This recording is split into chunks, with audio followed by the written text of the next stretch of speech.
बिहार में बीते दिन नियोजित शिक्षकों का महा आंदोलन होता है।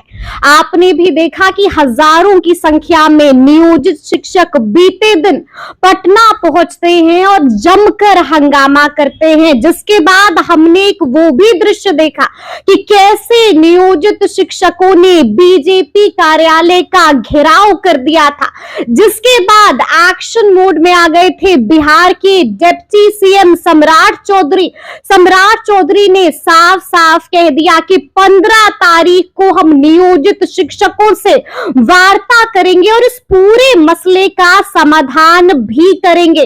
तो आज हम इसी मुद्दे पर सीधी बातचीत करेंगे सीपीआई-एमएल विधायक संदीप सौरभ जी से। सबसे पहले बहुत शुक्रिया बात करने के लिए। शुक्रिया जी। जैसा कि हमने कल देखा, बीते दिन देखा कि संदीप सौरभ जी भी गर्दनी बाग पहुंचते हैं नियोजित शिक्षकों से, आपकी भी मुलाकात और बात होती है। पहला सवाल यही है मेरा कि नियोजित शिक्षकों की ये मांग कितनी जायज लग रही है संदीप जी?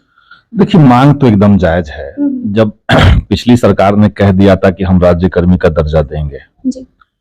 अब उसमें कोई इफ बट का सवाल नहीं था, लेकिन हमने देखा कि जैसे ही बिहार में सरकार बदली, एक विभागीय सुझाव जी। जारी किया गया जिसमें कहा गया कि अगर आप परीक्षा में फेल हो जाएंगे या परीक्षा में नहीं बैठेंगे तो आपकी नौकरी चली जाएगी। 5 अगस्त 2023 को जो बैठक हुई थी, महागठबंधन की पार्टियों की बैठक थी, उसमें उस समय नीतीश कुमार जी पलटी नहीं मारे हुए थे, इधर थे। उस बैठक में निर्णय ये नहीं हुआ था। उसमें बात हुई थी कि जो नियोजित शिक्षक राज्यकर्मी बनेंगे, परीक्षा देंगे वो बनेंगे, जो नहीं देंगे वो नहीं बनेंगे। हमने कहा कि परीक्षा लेने की तो जरूरत ही नहीं थी, तो उस पर देखेंगे, बात करेंगे। और सक्षमता परीक्षा के नाम पे अब हम देख रहे हैं कि उनको तरह तरह से उत्पीड़ित किया जा रहा है। एक जो सबसे खराब उसमें बात की गई है कि सभी शिक्षकों को 3 जिलों का अनिवार्य ट्रांसफर किया जाएगा। फॉर्म भरते समय आप 3 जिलों का उल्लेख कीजिए, उसमें से कहीं आपको भेजा जाएगा। तो जो शिक्षक एक जगह पे बहुत लंबे समय से बैठे हुए पढ़ा रहे हैं, उनका वहां परिवार सेटल हो चुका है, उनका सामाजिक जीवन है, उनको आप अचानक से, और रिटायर करने की उम्र तक कई लोग पहुंच चुके हैं, उनको आप कह रहे हैं कि 3 जिले का ऑप्शन दीजिए, वहां आपको भेजेंगे। तो राज्यकर्मी इस कीमत पर तो लोग नहीं चाहते थे। दूसरा हो गया कि ऑनलाइन परीक्षा करवाएंगे। शिक्षक ऑनलाइन परीक्षा के लिए तैयार नहीं है। सारे शिक्षक कंप्यूटर चलाना नहीं जानते हैं। कई शिक्षक हैं जो पहली बार कंप्यूटर टच करेंगे उस दिन, तो कैसे कर्सर चलाएंगे, कैसे उसमें काम करेंगे, तो ये आप उम्मीद नहीं कर सकते हैं। इसलिए ये जो मांग शिक्षकों की है कि बिना शर्त राज्यकर्मी का दर्जा दिया जाए और ऐच्छिक स्थानांतरण सभी शिक्षकों का किया जाए, ये तात्कालिक मांग है और ये बहुत जायज है।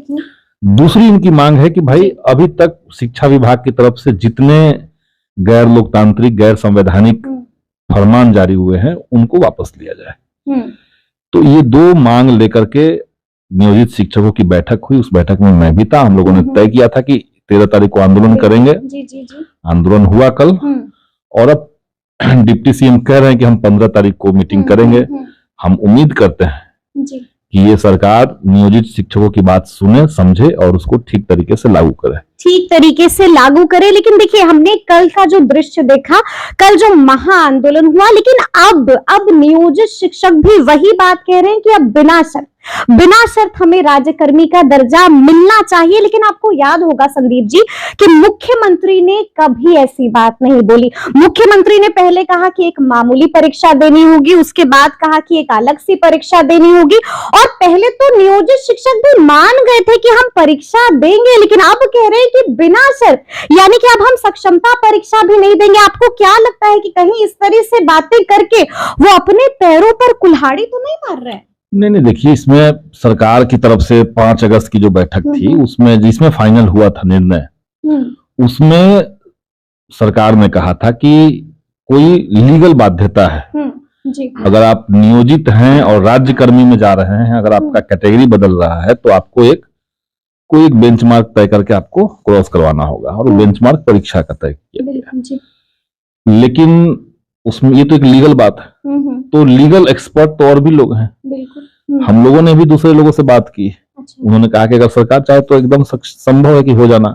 क्योंकि पहले भी ये लोग परीक्षा दे चुके हैं। तो सब लोग परीक्षा दे करके ही जब एक पद पर हैं, परीक्षा दे चुके हैं ऑलरेडी, तो वो जो परीक्षा हुआ उसके बाद आप उनको राज्यकर्मी बना दीजिए उसी आधार पर। ये सरकार चाहे तो कर सकती है, इसमें कोई दिक्कत नहीं था।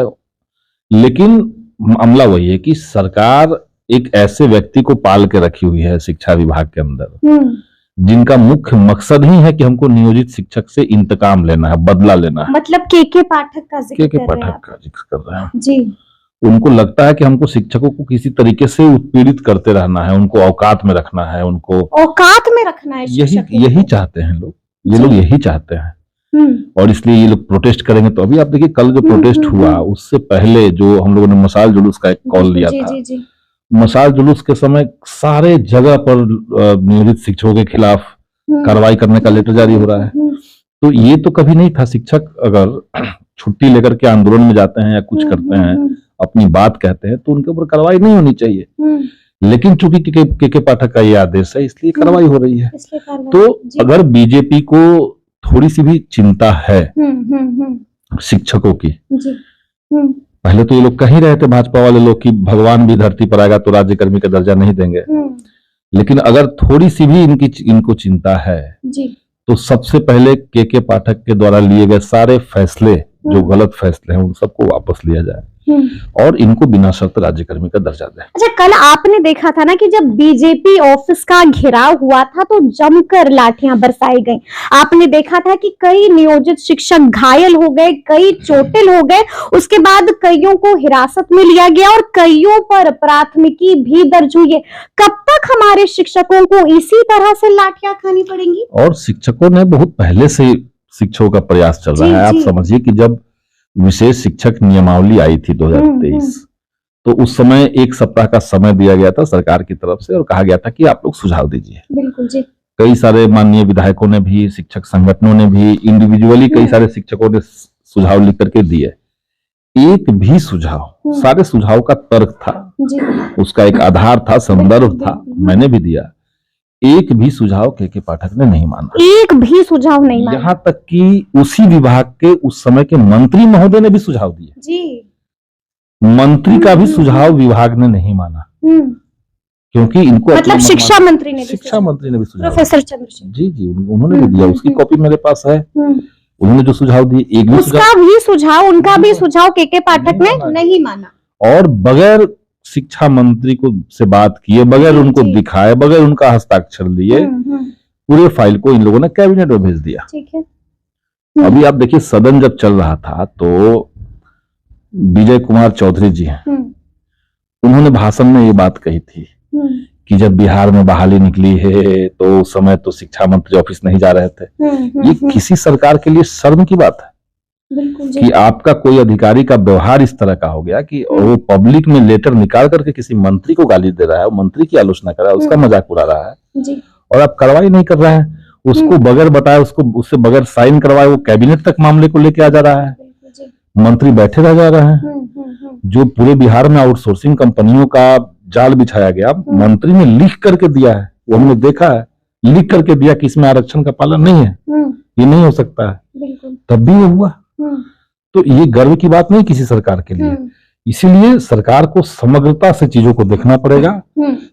और मैं बार बार कहता हूं कि शिक्षा व्यवस्था को अगर दुरुस्त करना है तो शिक्षकों का अपमान किए बगैर आप बेसिक इंफ्रास्ट्रक्चर को दुरुस्त कीजिए, शिक्षकों का बहाली कीजिए और एक अच्छा माहौल बिहार में बनाइए, शिक्षा व्यवस्था अपने आप ठीक हो जाए। 15 तारीख को सम्राट चौधरी मिलेंगे नियोजित शिक्षकों से। क्या लगता है किसके हक में फैसला होगा? क्योंकि बीजेपी वाले लगातार कह रहे थे कि जब हमारी सरकार बनेगी तो परीक्षा देने की जरूरत नहीं होगी, यानी कि बिना शर्त हम राज्यकर्मी का दर्जा देंगे और सिर्फ दर्जा ही नहीं देंगे, यहाँ तक कहा गया था कि वेतन में भी बढ़ोतरी करेंगे। तो कर जितना बात लगता है कि 15 तारीख को उनके हक में फैसला। अब भाजपा कहती क्या है, करती क्या है, तो सब लोग जानते हैं, तो सब लोग जानते हैं।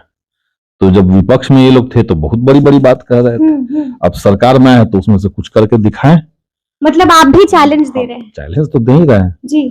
करें, हम तो चाहते हैं करें, नहीं करेंगे तो आंदोलन फिर करेंगे, हम लोग फिर आंदोलन कीजिएगा, फिर आंदोलन करेंगे। मतलब आप लोग डरेंगे पाठक नहीं? का ये जो नया पैंतरा है कि आप कुछ बोलेंगे तो कार्रवाई हो जाएगी, सोचेंगे तो कार्रवाई हो जाएगी, आंदोलन करेंगे तो कार्रवाई हो जाएगी, इस तरह की चीजों को तत्काल बंद करवाया जाए। अच्छा, ये एक सवाल जहन में ये भी उठ रहा है कि राज्यकर्मी का दर्जा देना तो चाह रही है ना सरकार, क्योंकि बार बार रोड़ा, बार बार रुकावटें, बार बार मुश्किलात। आप देख लीजिए कि जब आपने कह दिया कि जी 3 जिलों का आपको विकल्प देना पड़ेगा, तो वहीं पे आपने मोर देन 50% लोगों को काट दिया। लोगों को लग रहा है कि अब 2 साल नौकरी बचा हुआ था, हम राज्यकर्मी लेके पटना में पढ़ा रहे हैं तो हम जाएंगे वैशाली में पढ़ाने, अप डाउन करते करते मेरा 6 घंटा चला जाएगा रोज, तो क्यों जाएंगे? तो 50% लोगों को वहां आपने काट दिया। जब आपने कह दिया कि ऑनलाइन परीक्षा लेंगे, एक बड़ा हिस्सा वहां से आपने काट दिया। तो आप कह रहे हैं कि राज्यकर्मी का दर्जा देंगे, लेकिन ये 30% लोगों के लिए ही है, 10% लोगों के लिए ही है। तो ऐसे तो नहीं होगा, ये तो मांग नहीं थी कभी भी। या मुख्यमंत्री कह रहे थे कि मामूली परीक्षा, अलग सी परीक्षा, छोटी मामूली सी परीक्षा ले लेंगे। अब मामूली परीक्षा तो ये नहीं है, सक्षमता परीक्षा जब आप करवा रहे हैं और आपने कहा कि बीपीएससी का ही सिलेबस पढ़िए, तो बीपीएससी का सिलेबस तो अच्छा है, बिल्कुल ये मामूली जो टीचर प्राथमिक के हैं, हम कह रहे हैं वो बहुत ही बढ़िया पढ़ा सकते हैं। एक टीचर का एग्जांपल है जो अच्छा पढ़ाते हैं, लेकिन प्राइमरी स्कूल में पढ़ा रहे हैं पिछले 15 सालों से। अब उनसे बीपीएससी का सवाल कोई पूछेगा, वो बच्चों को अल्फाबेट सिखा रहे हैं, मनोहर पोथी की किताब पढ़वा रहे हैं, जोड़ घटाव सिखा रहे हैं। अब उनको आप कहें कि बीपीएससी का सवाल आप हल कीजिए, नहीं तो आप अच्छे टीचर नहीं है, नहीं तो आपकी नौकरी चली जाएगी। ये तो इंसल्टिंग भी है किसी टीचर के लिए। इसलिए टीचरों का इंसल्ट करना बंद किया जाए और राज्यकर्मी का दर्जा दे, यही हम लोग मांग करेंगे। ठीक है, एक आखिरी सवाल कि अगर अब भी आप लोगों की मांग नहीं सुनी जाती है, 15 तारीख को भी इस मसले का समाधान नहीं होता है, तो आगे क्या? आंदोलन मतलब कि फिर से एक बार सड़कों पर उतरेंगे नियोजित शिक्षक और फिर से उन पर लाठियां बरसाई जाएंगी?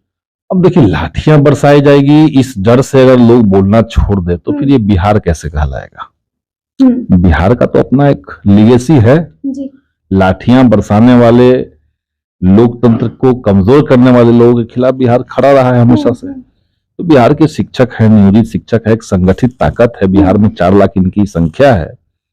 ये अगर सड़क पर ढंग से उतर जाएंगे तो कोई सरकार चल पाएगी? कोई सरकार नहीं चल पाएगी, क्योंकि इन शिक्षकों का जो असर है वो बिहार के हर गांव, हर कस्बे में है। लगभग सारे मिडिल क्लास के परिवारों से कोई न कोई एक शिक्षक है। तो इसलिए शिक्षकों की बात सरकार को सुनना चाहिए, अन्यथा आने वाले समय में सरकार को महंगा पड़ेगा। चलिए, तो सुना आपने क्या कुछ कहा है संदीप सौरभ जी ने। देखिए, साफ साफ कह दिया है कि शिक्षकों को अब सरकार हल्के में ना ले, बात सुनना भी पड़ेगा, और अगर बात सुनी नहीं जाती है तो फिर आने वाले दिनों में ये सरकार को काफी महंगा पड़ने वाला है। तो ये पूरी बातचीत आपको कैसी लगी है, कमेंट करके हमें जरूर बताइए।